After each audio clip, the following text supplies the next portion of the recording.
Hello and welcome, friends. I hope everybody's had a great day so far. If you are new here, welcome. And if you're back, welcome back. I greatly appreciate all of the ongoing support.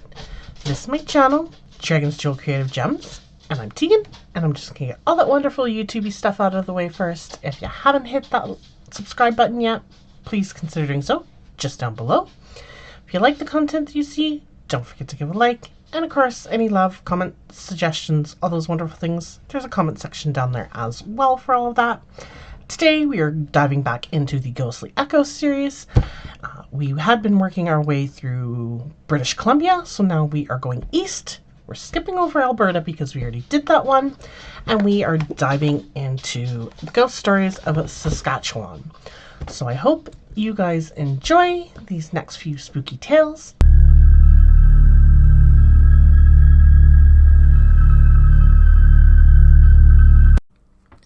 This story takes place in rural Saskatchewan. The animal. It was nothing fancy, but it sure looked good. Eddie's mother had cut some big slices of fresh bread, slathered them with butter, and made sandwiches with the ham left over from the previous night's supper. There were pickles and a few generous wedges of Johnny cake with smears of honey. It all went into the battered aluminum pail that served as a picnic basket of sorts, and was handed over to the boy. Get this out to your father and the other men now. They're sure to be hungry. It was only mid-morning, but the crew had been in the field since dawn. Eddie knew from experience that they would be more than ready for a break, and grateful for the food he was bringing. He liked his job of carrying out the snack. At 7 years of age, he was a bit too young and a lot too small for the kind of heavy work that his father and 2 hired hands did. But he was able to help in his own way, and that made him feel important. Every morning at the same time, Eddie went out into the fields. Each time he walked for some distance along the same path near the line of trees before setting out in the direction of the day's work site. He always strode along confidently, humming a tune. He would swing the pail first in one hand and then the other, savoring the satisfying weight of it. Eddie particularly enjoyed the walk because it gave him some time to anticipate the rewarding moment when he would hand the snack over to his father, who would always beam down at him and say, "Steady, Eddie, what a good man to bring us some food." The day was warm, but a little cloudy and still, which made Eddie think there would be some rain before the sun set. The quiet was cut only by the sound of his own worn boots trampling on the path. Once he was halfway down the line of trees, though, just out of the sight of the house, there was another sound. It was low and steady, so steady in fact that Eddie at first mistook it for the distant rumble of a train. When the noise grew closer and more intense, he knew he was wrong. It wasn't a rumble, it was a growl. There was an animal somewhere in the trees that was watching him. Eddie felt a nervous sweat beginning to bead on his forehead. He kept walking, but veered away from the trees as far as he could. Every few seconds he dared to glance back, hoping to see some movement that would tell him whether the animal was following him or laying in wait. He could see nothing. The menacing snarl became louder, but in the boy's frightened state, he found it impossible to pinpoint the source. Eddie had been doing what he knew to be the right thing in such a situation. He had quickened his pace, but continued to walk calmly and purposefully. He made no sudden or threatening movements, and he listened carefully for sounds that might tell him where the animal was. The growling had intensified, but as far as Eddie could tell, it was still coming from the trees. Then suddenly, and without warning, it was behind him. Eddie could hear the wet, salivating sound of the beast's jowls and feel its hot breath on his neck. It seemed too late to do the mature, safe, right thing anymore. Eddie broke into a run. He ran and paid no attention to the vegetation that whipped his legs. He fell once hard but got up and going again without missing a beat. Eddie veered into the field and ran until his lungs felt like a pair of hot stones in his chest. He then realized two things at once. He couldn't take another step, and he couldn't hear the vicious, hungry growl anymore. The boy slowed to a stumbling walk, turned around to confirm that he was no longer being hunted, and collapsed in the midst of the wheat. Several minutes passed. Eddie's breathing calmed, and the chaotic black and white lights stopped blooming before his eyes. He wondered vaguely if he was very late and if his father was worrying about him. And on the heels of that thought, he remembered the food. Somewhere along the line, Eddie had dropped or thrown the pail. That might have been the thing that saved him. Perhaps the animal had stopped chasing him to gobble the sliced ham. Still, he felt bad about having to go tell the work crew that there would be nothing to eat until lunch. Eddie was feeling less like a valuable member of the team as he headed off to deliver the bad news. "Are you saying you run up against a bear, boy? 'Cause I ain't never heard of a bear coming this far out of the wilderness."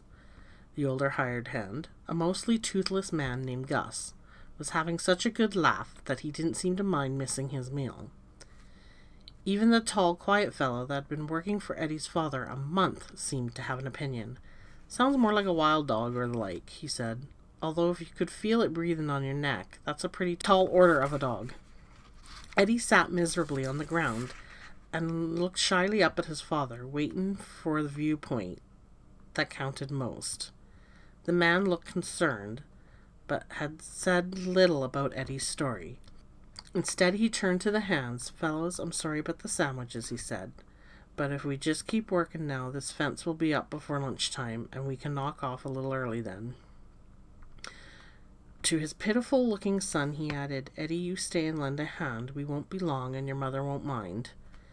Eddie felt a great surge of relief. He couldn't bear the thought of walking back to the house by himself. The hired hands worked together, putting posts into the ground. Eddie and his father followed behind, carefully unrolling the wire and nailing it on. It was really a one-man job, but Eddie's dad found ways for him to help. Every so often, when they were far enough behind that the other men can hear, there would be a casual question. "Do you think it was a wolf, Ed?" The boy shrugged. He really didn't know. "So you didn't get a proper look at it then?" Eddie shook his head. "But you outran it." Eddie began to chafe under the subtle interrogation. "I think it stopped to eat up the food I dropped," he said irritably. "Probably that's all it wanted." Eddie's dad nodded. "Could be. And that reminds me, you and I better go back to the house the way you came.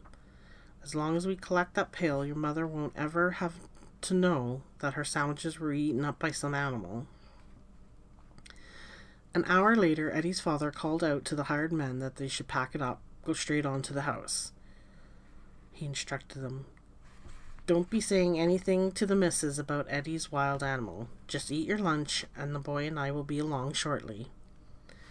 Eddie and his dad hammered wire onto the last of the posts, then started walking.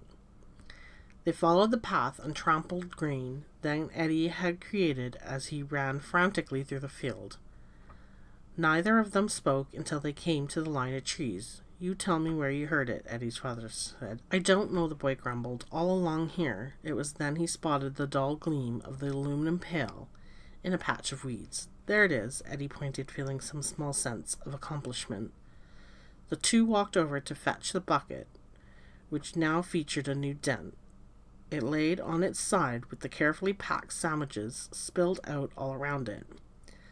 Nothing had been touched. "It looks like your animal wasn't hungry, Eddie." The boy's father picked up the sandwich that hadn't fallen out into the dirt and took a bite. Then he stood up straight, looked around thoughtfully. "You were running over here?" he asked, indicating a patch of scrubby ground close to the field. Eddie nodded. "And you say the thing was right behind you?" Again the boy nodded. Eddie's father popped the last bite of bread and ham into his mouth and got down on his hands and knees. He examined the earth carefully, then got up and dusted off his knees. All I can see is your tracks, Eddie. To be honest, I think you were just being chased by your imagination there this morning. The man chuckled and patted his son's shoulder with his weathered hand. We've got our pail. Let's get on home now, he said. Eddie felt a storm of conflicting emotions rising within him. He was grateful and relieved that his father wasn't angry, despite what he thought. But he knew that what had happened was real, and he was desperate for his dad to believe that. As the boy walked alongside beside his father, feeling wretched and trying to think of a solution, there began a distant, menacing sound. "What's that?" cried Eddie. He grabbed his father's sleeve and yanked him to stop. "Dad, what's that?" Eddie's father listened to the low growling for a few seconds. His face was furrowed in concentration. "I don't know," he finally admitted. "A noise from up on the highway, maybe?" "Then why is it getting closer?" Eddie asked. It was true. The sound was nearer and louder, and more feral than it had been only moments earlier. For the second time that day, the boy felt fear prickling his skin. When the growl turned into a snarling, jaw-snapping sounds that had been his back only hours earlier, Eddie clutched his father's hand for reassurance. When he looked up into the man's face, however, a small sense of safety melted away. Eddie could see that his dad was scared too, as scared as he was. "Eddie, we have to walk." "But calmly, very calmly," the man said. His steady voice was betrayed by his ashen face. As the two started along the path to the house, Eddie's father said one more thing. It frightened the boy more than anything else had that day. "If I tell you to run, you run," he said quietly and firmly. "Go like hell for the house and don't look back." All around them, the hidden creature made its threatening sounds, and Eddie thought he might cry. Instead, he walked and waited for what he knew was about to happen. Seconds later, it did happen. The snarling that had been coming from everywhere was now coming from directly behind Eddie and his father.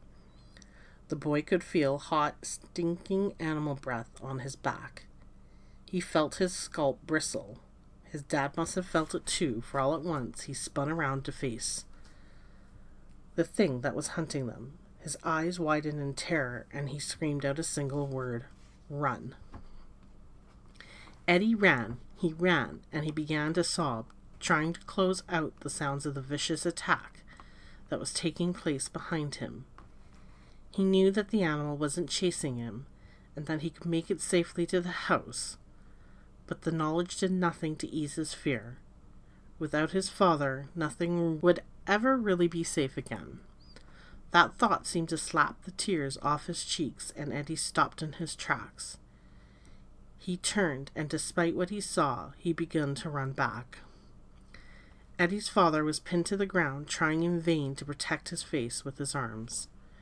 Weighing him down was a shape that was the only way to describe it, a shape that was as misty and insubstantial as steam from a kettle in some spots, and as solid as rock in others. The composition of that thing kept shifting, so that one moment Eddie would see a definite tail thrashing from the effort of the fight, and the next, a snapping jaw lined with razor teeth. Eddie didn't give his mind time to comprehend the horror, and he didn't know what he was going to do. He just ran to his dad. When he was close enough to smell the tanging combination of animal sweat and blood, he screamed out, "Get away from my dad! Get away!"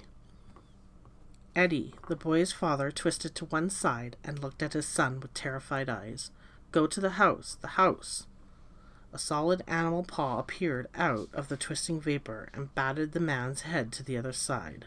Eddie saw a pinkish spray fly up into the air. He thought he was going to be sick, and then he stopped thinking at all and acted. The handle of the battered pail was still clutched in Eddie's small hand. With one great motion that nearly dislocated his shoulder, the boy wound up and sent the pail flying. It twisted and sailed through the air as Eddie stumbled and fell flat to the ground with the effort. He looked up just in time to see that his aim had been beautiful. The lunch pail had cut a path through the shape that hovered above Eddie's father. The ferocious sound that the wild thing had been making stopped suddenly. Filling the vacancy of sound came a high-pitched yelp and pained whining. Eddie got up on his knees and clawed the ground, looking for another missile. He found a hard clump of earth and threw it into the air directly over his father. Again there was a high whistling cry of an animal in pain. I said, "Get!" Eddie's voice was louder now, and more confident. He was on his feet again and had his hand curled around a smooth, hefty stone. When he sent it slicing through the mist, he felt the muscles in his bicep burning. "Get away!" he yelled, and reached for a heavy piece of broken branch. It was a weapon he would not need. The withering animal shape was leaving. Unsteadily, it rolled off Eddie's father and began to slink toward the safety of the line of trees. As it moved, it became wispy and vague. Then the thing vanished with a barely audible whimper. For a long time, Eddie stared at the place where the beast had become nothing. The air was still, the fields quiet, and the boy suddenly felt very tired. He wished he was sitting in a chair by the stove or tucked comfortably into the quilts of his own bed. He wanted to be at home, and it took his father's voice to remind him why he had come back at all. "Eddie, are you all right, son?" Eddie jumped. For a few seconds he had actually forgotten his dad lay on the ground behind him. Slowly the boy turned, preparing himself to face the worst. He had seen brief flashes of the phantom's animal teeth and claws. He had seen the bright spray of blood in the air, and he knew his father must be badly hurt. But Eddie could not prepare himself for what he was about to see. His father was sitting up. He looked shaken. He looked shocked, but he was whole and unmarked. With a grunt, he pushed himself to his feet. "Eddie, you okay to walk?" he asked. "'Cause if it's all the same to you, I'd like to get the hell away from here." Eddie nodded, and the two started off towards the house. "Dad, you're not even scratched," Eddie said. The man nodded. "And where you got attacked, there's no mark on the ground. There's no tracks." The boy could not believe that there was no evidence at all he had seen. His father stopped, turned to Eddie, and placed both of his large hands on the boy's slight shoulders. "I know," he said, "and there's no sign that you saved my life either, but you did." Eddie didn't know how to respond, so he simply said, "We should get the lunch pail." "Leave it," replied his father. They walked in silence the rest of the way, and it would be a long time before they spoke of the incident again. After that, Eddie's father and the hired hands took lunch with them whenever they went out to the fields. It had to be things that wouldn't spoil in the sun, and Eddie's mother complained that the food would never taste as good. She couldn't understand why Eddie couldn't take the meal out as he always had. "That's a child's job," the father said. "Eddie's a man." Eddie looked at his dad's face and saw nothing but sincerity. For the rest of his life, he knew it to be true. He had grown up overnight by passing the strangest of supernatural tests on a southern Saskatchewan farm. This story takes place in Saskatoon, Saskatchewan. Haunt for sale. The first thing that Tim and Andrea noticed about the house was that it needed a little TLC. The place had been rented out for quite a few years, Andrea later explained, and each tenant let it get a little more run down. But when we looked at it, it looked like a home. In 1983, a home was exactly what the newlyweds were looking for. After several years of apartment living in Saskatoon, they wanted to enjoy a bit of privacy and a small yard. The rent on the little two-bedroom place was affordable, and the thought of doing a few home repairs was actually appealing, particularly when the couple saw the potential of the house. The post-war bungalow had a lot of hidden charm. Behind a tangle of weeds in the overgrown yard were built-in window boxes, and a neglected exterior of Spanish-style stucco and brick. Inside, peeling paint and layers of dust, mask-covered ceilings, arched doorways, and hardwood floors. The day that Tim and Andrea viewed the house was overcast and gloomy, making the little abode look all the more shabby. The landlord was showing us around the place, and we liked it, but we didn't love it, explained Tim. But as we passed through the living room on our way out, there was a break in the clouds, and sunlight just came streaming through the front windows. For a few seconds, we were able to envision how cheerful the house could look. Those few seconds closed the deal. Before they drove away, Tim and Andrea wrote out a check for the landlord. In the 2 weeks before they officially moved in, the couple spent every free moment preparing their new home. They washed windows until they sparkled and polished floors until the wood gleamed. Walls were scraped, sanded, and painted in warm, inviting hues. The yard was mowed into submission, and Tim filled the bed of his pickup truck with thistles and weeds to be hauled away. Finally, they were ready to move into the house, and the house seemed equally ready for them. The last day of the month fell on a weekday, Tim explained, so by the time we had finished work and our helpers showed up and we put the first load in the truck, it was dark outside. When we pulled up to the house, it was nice to see a few lights on. Outside, the porch lamp glowed warmly. Inside, the hall and kitchen light shone so that no one had to stumble around in the shadows looking for a switch. It was assumed that they had the landlord to thank for the welcoming gesture, and a few days later, Andrea did just that. The man's reaction was a little strange, as Andrea recalled. He just looked confused. It was a mystery, but a rather small one, easily forgotten. For the next 2 years, Tim and Andrea lived happily in their little rental house. They continued to care for it well, planting roses by the front walk and filling the window boxes with colorful pansies. The dilapidated backyard garden shed was shored up and given a bright coat of paint. In a second-hand shop, they found lace curtains for the windows and a pair of huge old wooden bookcases. The bookcases went into the sunny loft along with 2 overstuffed chairs and a vast collection of books. The young couple thoroughly enjoyed their home, although every so often they would puzzle over some strange occurrence. It was always something small but weird, said Andrea, recalling a few of the incidents.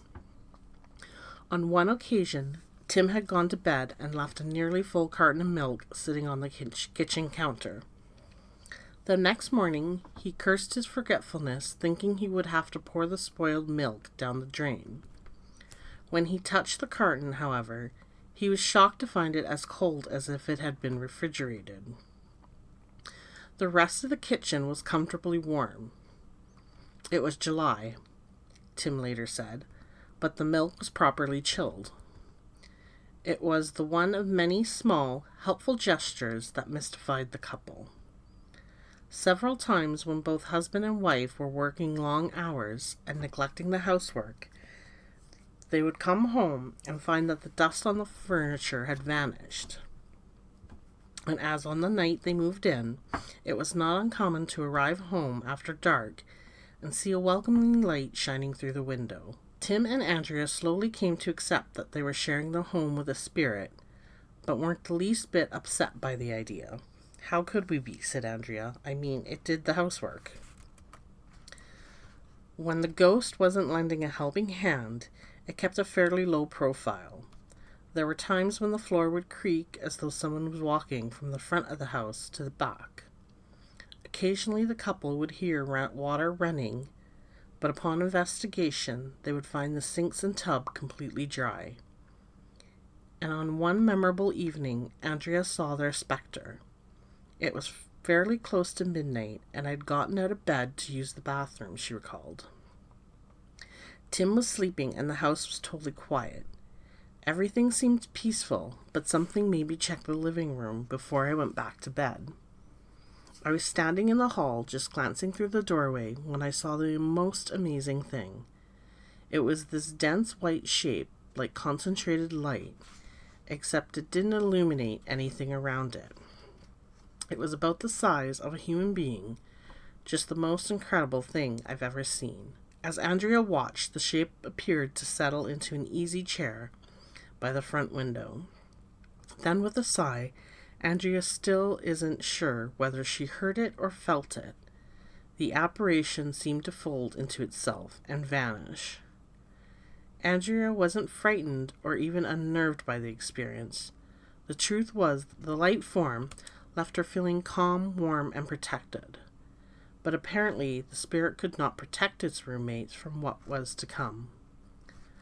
About 2 months after Andrea's midnight meeting with the ghost, she and Tim received some unwelcome news from their landlord. The man would soon be retiring, and had decided to sell the rental house to finance his plans. Knowing that Tim and Andrea loved the place, he gave them the first option to purchase it, and about a month to make their decision. The couple thanked him for the opportunity. Once the landlord left, however, they sank into depression. "We barely even considered it," said Andrea, "because we didn't think it possible. Tim and I both still had student loan payments, vehicle payments. We didn't think there was any way that we could handle a mortgage. Plus, we had very little money in the bank, so there was nothing for a down payment. We were sure that someone else would buy the house and we'd have to move." The couple saw no point in teasing themselves with an unattainable fantasy, so they quickly admitted defeat to one another. They resigned themselves to the fact that they would soon be looking for another home, and went to bed that night in a cloud of gloom. The next morning, however, it was obvious that someone thought they had given up too easily, for there, on the kitchen table, sat a pad of paper and a calculator. These things always kept tucked away in a kitchen drawer, and the table had been left bare the night before. Tim and Andrea could hardly believe their eyes. "It was pretty obvious," said Tim. "We were being encouraged to give it a try." And so they did. Over the next few days, the couple went over their budget in excruciating detail. They were able to save a few dollars here and there, but nothing significant. It was apparent that if they wanted to buy the house, they would have to be far more creative. Fortunately, they had some help in that department. During that time of creative problem solving, Tim often felt compelled to spend time in the basement of the house. It was only roughly finished, and the couple used it for little more than laundry and storage. Day after day, however, Tim found himself wandering around down there, looking for what he did not know. "Then it hit me," Tim recalled, "that it wouldn't take too much to turn the basement into an apartment. A tenant he knew would greatly ease the burden of a mortgage payment." In that same week, the door of the old single-stall garage became stubbornly stuck. It took several days to fix, and all the while Andrea's Toyota remained trapped inside. By the time the repair was done, however, the couple had realized that they were able to manage quite well with only one vehicle. Selling the car would rid them of one payment and give them a little extra cash. For a couple of weeks there, it was like we had some force showing us alternate ways to make this work, said Andrea. At the time, we never said anything, not even to each other, but we were both sure that it was our ghost. He wanted us to stay. The ghost got his way. By the third week of the month, Tim and Andrea had made an appointment at the bank. They went in with a sound financial plan and a bit of a down payment. They were pre-approved for a mortgage. Delighted, they called their landlord with the good news. A price was agreed upon fairly quickly, and the wheels of real estate law were set in motion. The sale went off without a hitch, and a few weeks later, Tim and Andrea took legal possession of the house that they had loved for some more than 2 years. They invited their former landlord over to toast the occasion with a bottle of good wine. The man happily accepted. During the course of the evening, Tim asked the man when it was that he had first purchased the house and from whom. The question was intended as no more than small talk, but the former landlord's answer stunned both Tim and Andrea.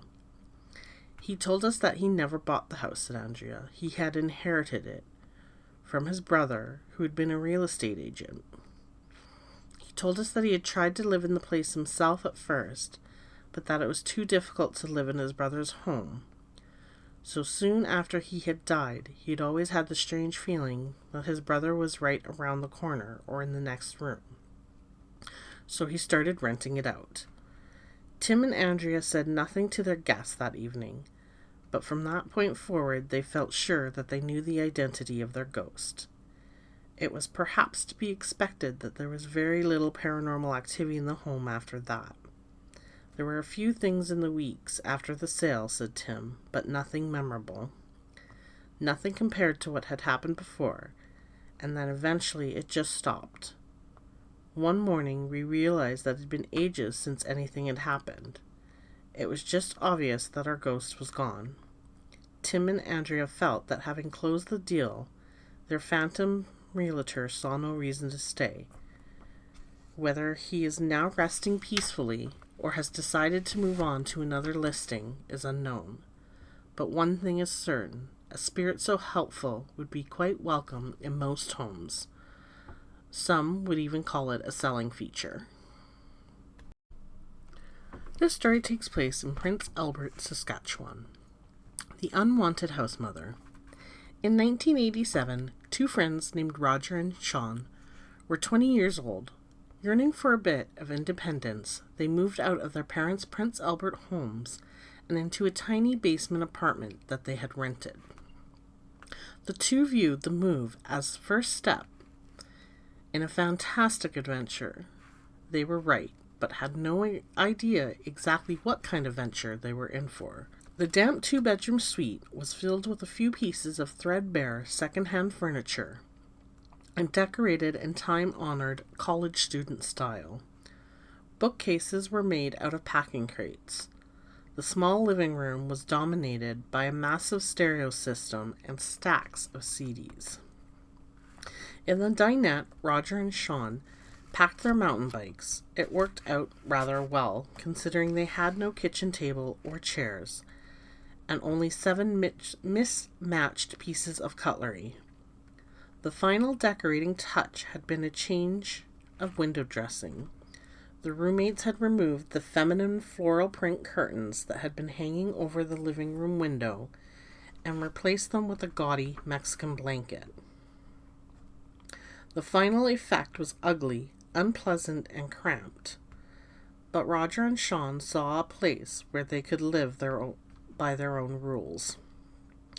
The morning after they moved in, Roger was the first one out of bed, and as he ambled to the tiny galley kitchen for his customary morning cola, he saw that some of the previous evening's work had come undone. The Mexican blanket that had been covering the living room window had fallen to the floor. Strangely, it had fallen to the floor on the opposite side of the room. But Roger didn't think too much of it. He grabbed a handful of sturdy nails and, using his boot heel as a hammer, attached the blanket more securely to the wall above the window. He then showered, dressed, and went off to work his shift at a convenience store, motivated by the thought of a half-price breakfast burrito. When Roger returned home that evening, he found Sean sitting on their ancient sofa studying. He looked up from his books and remarked, "You should have told me that you liked the girly curtains." When Roger asked what he meant, Sean seemed irritated and didn't reply.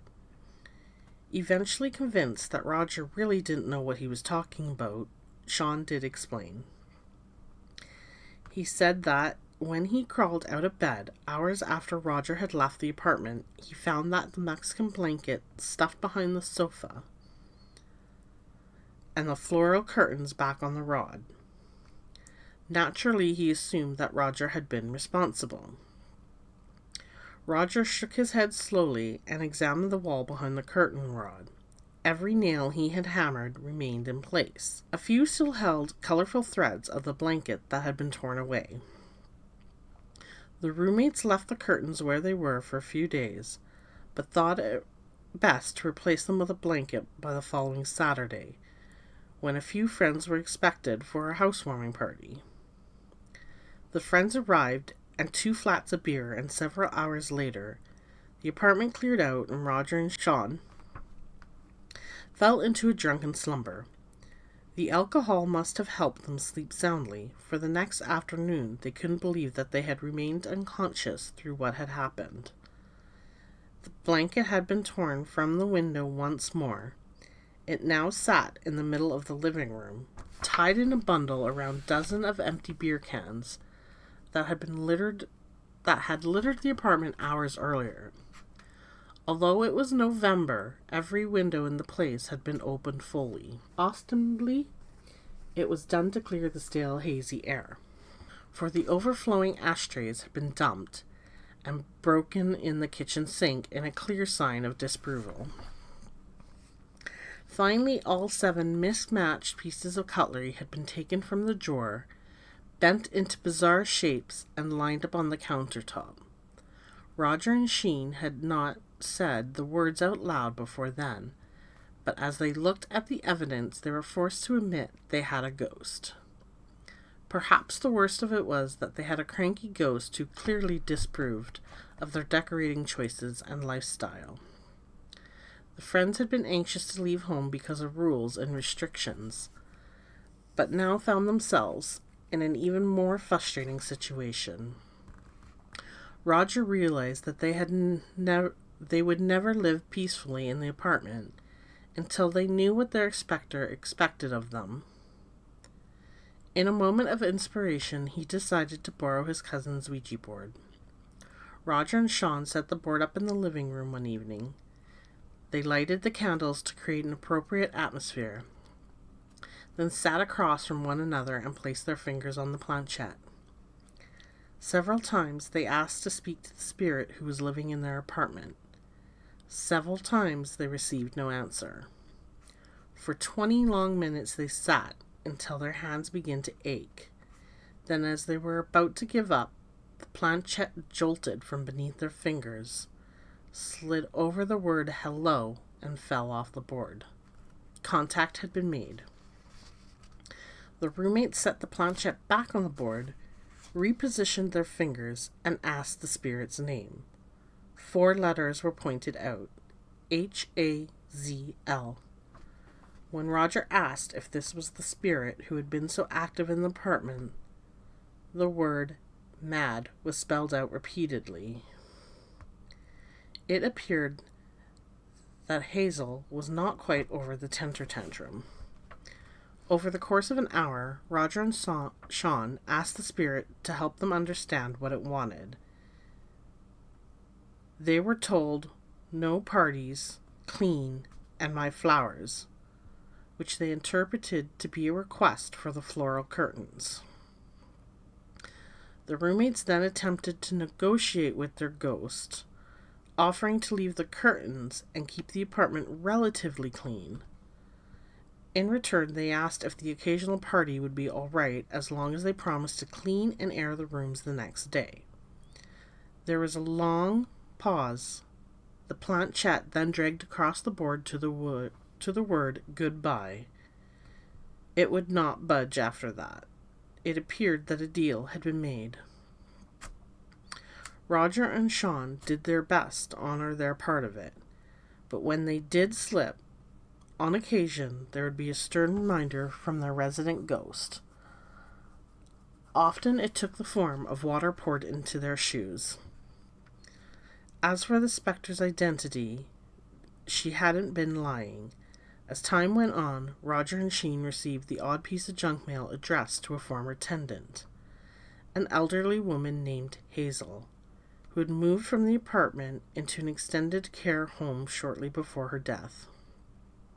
The woman's spirit must have returned to the apartment, expecting it to be just as she left it. Although it wasn't, she must have been reasonably content to end up with 2 living roommates who were willing to follow her rules. The afterlife may not have been perfect for Hazel, but at least she was no longer constantly mad. This story takes place in Moose Jaw, Saskatchewan, a house full of spirits. There are a number of ghost stories associated with a large older house that sits on Clifton Avenue in Moose Jaw. For nearly 30 years, residents of the haunted home have reported a variety of paranormal experiences. The following tales are those collected from just one family who lived there for a period of time. The family's teenage son had a friend sleeping over. The two boys were in a bedroom in the basement and on the verge of falling asleep when one suddenly felt that someone was standing at the foot of the bed watching them. As he opened his eyes, he felt a powerful rush of air move over him. He and his friend spoke at the same time. "Hey, are you awake? Did you just feel that?" Both teams felt an immediate need to leave the basement. They spent the majority of the night sitting in the kitchen, drinking coffee, and talking about the chilling experience that they had shared. One of the house's resident spirit was seen by several members of the family. She is a little girl in a white nightgown. This quiet little specter is never threatening, but likes simply to stand in one spot and watch those around her. When she is seen enough, her image fades away. The father of the family, a no-nonsense type who was retired from the armed forces, witnessed a number of apparitions in his home. On one particular unsettling occasion, the man awoke from a deep sleep to see 2 Doberman pinschers suspended in the air above his bed. The animals snarled and growled at him menacingly, then abruptly vanished. Although the phantoms were never seen throughout the house, the family suspected that they may have made the attic their home. Every night, the door leading to the attic was tightly closed. Often in the morning, it was found wide open. Eventually, a padlock managed to keep the door securely shut. The ghost still wandered about freely, though, and may still be doing so today.